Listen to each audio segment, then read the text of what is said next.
Philip Van Cleve, VCDL president. The concealed carry permit, the history of that is Jim Crow. I assume you all know that came in to control who could carry a gun, not based upon their real qualifications other than their skin color. And that tradition is, carried forward all these years. This bill keeps that provision in place. You can still get a permit. That's handy if you carry out of state. There's going to be a few places you can carry with the permit that you wouldn't be able to carry the other way. But of the 27 states, nobody's repealed it. And interestingly enough, Ohio, I think it was the Attorney General's office did a study on this, and crime went down in Ohio after they passed what we call constitutional carry.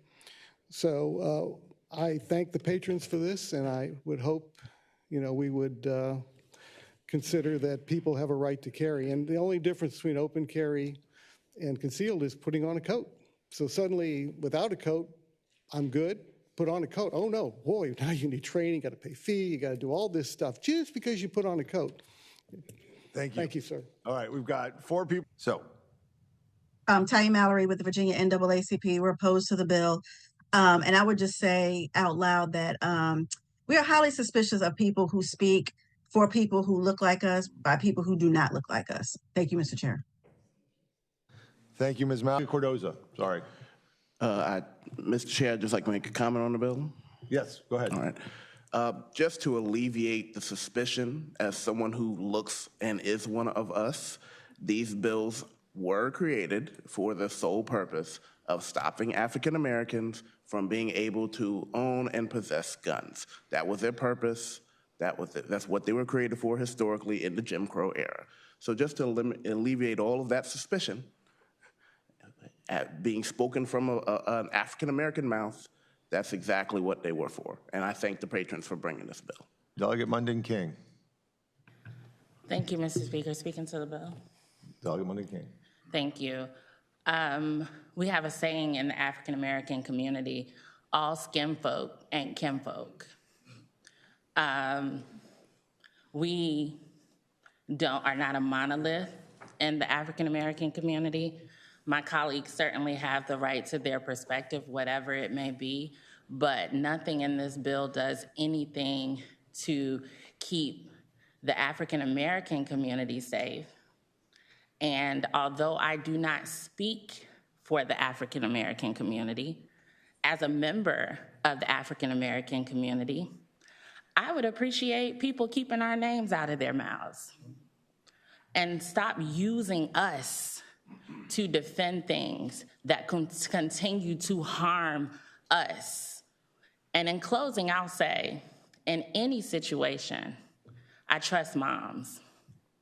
And I thank the moms who showed up today for our children without using a community as an excuse, but just sharing their experiences. And so I appreciate each of you, and I appreciate the patrons and the respect they've shown this committee. I know that this is not an easy conversation, and I think you all have carried it very well in spite of. So thank you, Mr. Chair.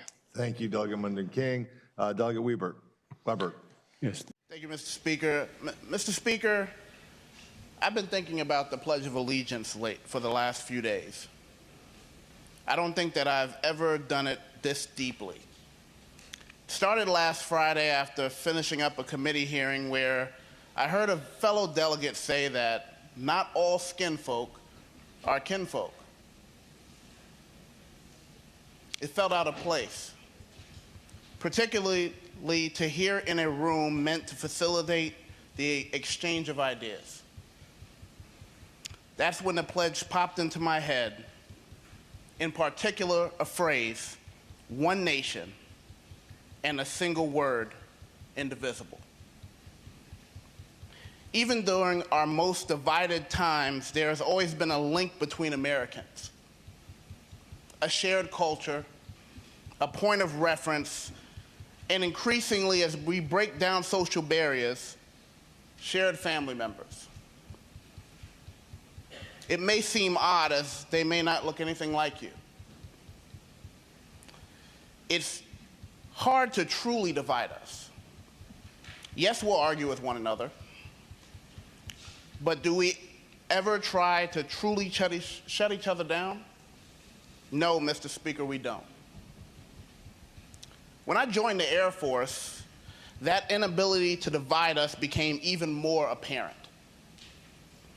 I was in a new environment, learning a new skill and meeting people from all over the country. And yet, from the beginning, there was a camaraderie, a fundamental respect. We all knew we were Americans, and we all knew that we had come, at least in part, to serve this country. Our country. Many of these men and women became my family, not by blood, but by a shared understanding that we're all in this together. I appreciated that unity because when I was young, my mother and I didn't have much of that.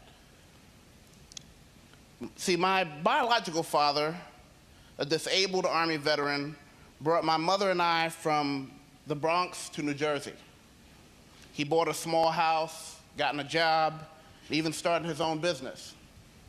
And then, all over the course of just a few months, it all fell from underneath him. And to cope, he turned to drugs and alcohol.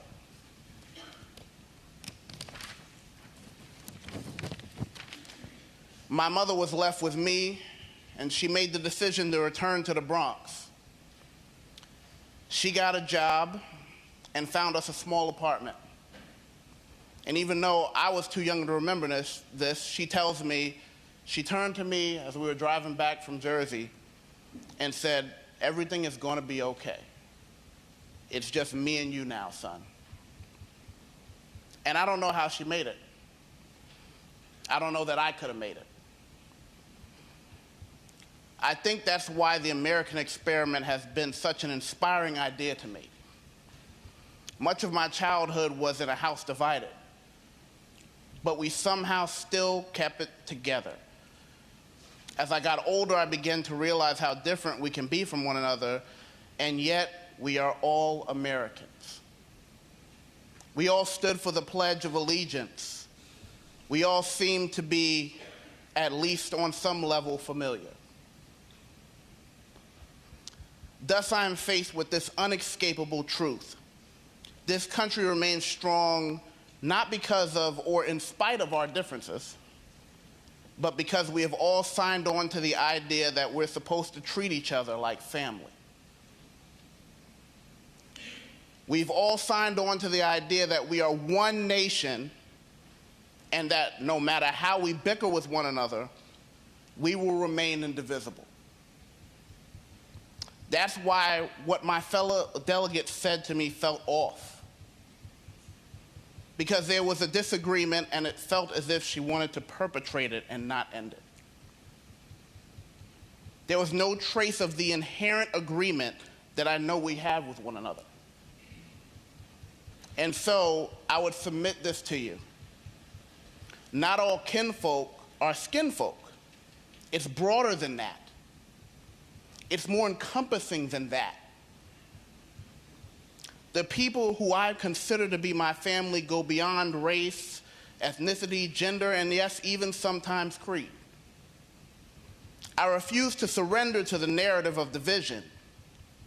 I refuse to surrender to our baser instincts, which stand in direct opposition to everything that this country has achieved and everything that my brothers and sisters have taught me. And I will never, ever close my door or my heart to someone who disagrees with me. And that is the thesis of America. That is why after 200 years of everything from protests to wars to simple dinner squabbles, we are still here in the same house.